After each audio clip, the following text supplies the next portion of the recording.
there's a situation that happened a couple of years later, which to me sounds like Eddie must have been involved, because you found yourself in a situation where you had a contract with Williams, a contract with Ferrari. Now, only this man can be behind craziness of you having two contracts with two Formula One teams. You know, I don't like to speak about people who are not with us anymore, but we made everything properly. But Frank was not so fair.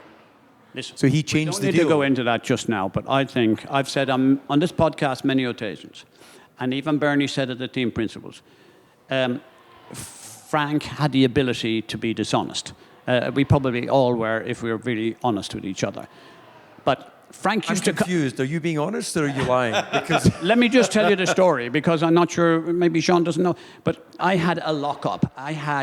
We were in a big garage. That's what it was. You cannot believe where this Formula team was coming from. So Frank used to have his driver drive around the back, wait for me at 7 o'clock in the evening till everyone was gone quiet or stuff like that, and talk to me about the possibility of getting Jean.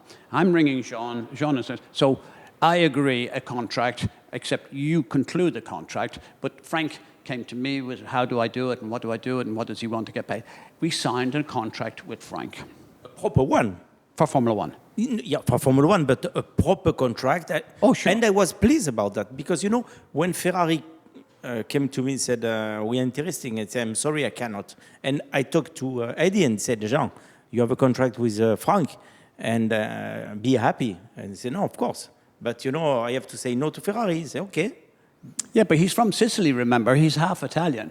And he cried. So what did I do? I spent one full day of the British Grand Prix in a hotel room, yet again, with Cesare Fiorio, trying to convince him as to how we would get him out of the Williams contract and into the Ferrari.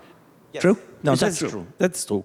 But then I went to Frank Motorhome and I said, Frank, you sign, it's over. Ferrari, not Ferrari, but I cannot wait September, because if in September you say, no, where I'm going to drive? Not Ferrari, because I will say no, not to you. And he said, no, you have to wait September.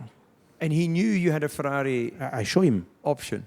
So then he relinquished the I show right. because Yeah. Ferrari, they not just talk, they make on a paper a proper offer.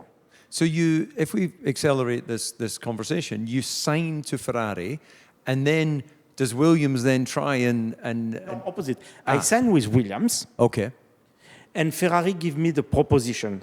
right. And I went to Frank and say, look, Frank, I'm not just talking. That's a proposition. Yeah. I read everything. And he said, okay, I don't care. You have a contract with me up to September.